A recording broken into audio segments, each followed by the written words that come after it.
for 2026, this year, I think, clear pa din talaga na mabigat dapat yung Philippine exposure.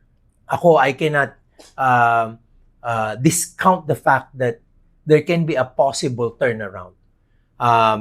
But I would probably be medyo 50, 25, 25. Meaning, 50 sa Philippines, 25 sa US, and 25 sa Asia.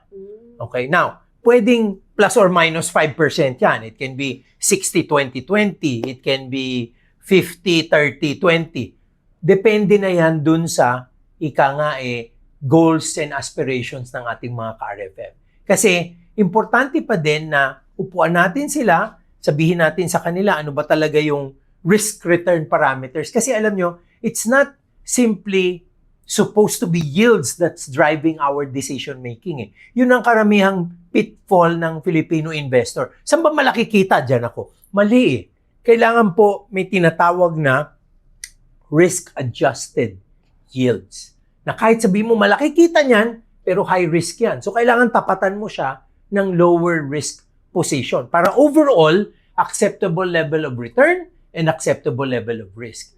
Diyan po makakatulong ang RAMPver. Diyan po tayo makakapagsabi na, ito bagay sa'yo. Ito mas bagay sa'yo. Para po kaming, as an analogy, isipin niyo kami para kaming mga tailor or modista, di ba? Sinusukatan namin kayo, tinatama. Kasi dito sa RAMPver, ayaw namin ng RTW.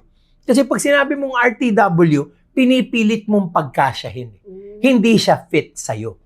Tayo, sinasabi natin ano ba talaga ang potential, ano ang pwedeng pagpilian, pero at the end of the day, dapat bagay sa'yo.